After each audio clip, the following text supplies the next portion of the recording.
So I was reading some discourse online about a game that looked like a gacha game that had some swinging mechanics similar to Spider-Man, and the game is called Ananta. And at first I thought Ananta was going to be something like gacha GTA, but apparently it's going to be anime GTA. It has swinging mechanics from Spider-Man. I mean, I think it looks the same. I haven't played the Spider-Man games that much myself, but I don't really care too much as long as the game is actually good and fun. And apparently, according to the developers, I guess it's not going to be a gacha game, so I'm kind of curious on how they're going to do monetization for Ananta, but it doesn't look like they're going to be doing character gacha. I guess they'll be using cosmetics and other things like that in order to make money off of the game. So that's going to be pretty interesting. I'm not sure too much yet how it's going to work. Now, as far as the gameplay goes, it does look pretty cool. There's a few gameplay trailers that are out, and there seems to be a lot of really cool fighting mechanics, and people have made the comparison between what the main character's abilities are and the symbiote, which it does look pretty much the same. Hey, Ugly!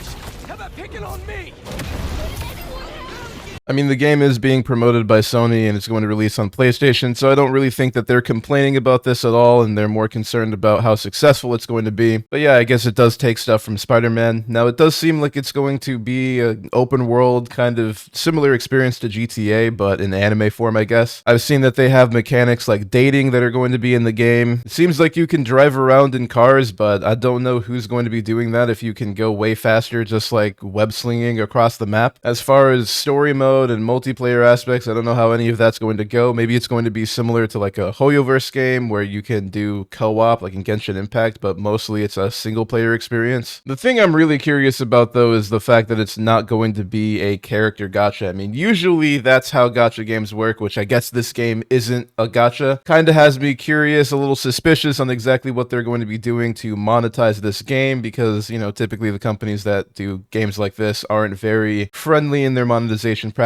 People get on Hoyoverse for that stuff all the time, like the very aggressive gacha mechanics, how you barely get any pulls and it promotes a lot of impulse buying. And I heard Withering Waves is a little bit better for that by being, I guess, more generous with the amount of pulls that people are able to get. But these guys are making a game that looks really ambitious with Ananta, and I'm just kind of questioning exactly how they're supposed to make a lot of money if they're removing a character gacha. Like, what kind of cosmetics or other stuff that they could put in the game, maybe like digital currency like GTA shark cards, like what are they going to do to make money here? I feel like there's a catch and we don't really know what it is yet. But I will say for the time being, it does look pretty fun. It looks like it's going to be a cool game. I mean, I like the web slinging mechanics around the map. I like the fighting mechanics that you can see on the trailer. Seems pretty fun. There's some cool like little finishing moves, different takedowns and things like that, like the slamming the guy on the hood of the car. There's going to be some kind of dating system in the game. You can go and see movies and all sorts of other stuff like that. So it looks like it's going to be very interactive. You can do a lot of things in different places in the world. And people online seem to be focusing a lot on how many things it's copying from Spider-Man, but I'm more focused on whether or not it's actually going to be a fun game. Because if the game's fun to play, then who really cares if it takes some mechanics from another game like Spider-Man? I'm just happy if there's more good games out there for me to play, and this game, I mean, it seems like they're trying to make it fully featured, and while we all wait for GTA 6, maybe anime GTA will bring something to the table. Although they haven't actually confirmed any release date for this game yet, in my opinion, it does look pretty interesting, and I'll definitely be looking out for any more updates on the game. But let me know what you guys think about Ananta. Are you interested in playing it? Do you think it's going to be good or bad, potentially? When do you think it's going to come out? Me personally, I'm hoping that it comes out in 2026 because I'm already expecting Silver Palace, another game that I was really interested in, to come out in like 2027. And while I don't want there to be any rushed releases of a buggy mess like what happened with Cyberpunk 2077, I definitely want to be able to dive into a cool game and see how good it is if I can, rather than waiting 2 years from the time that they put out some promotional material.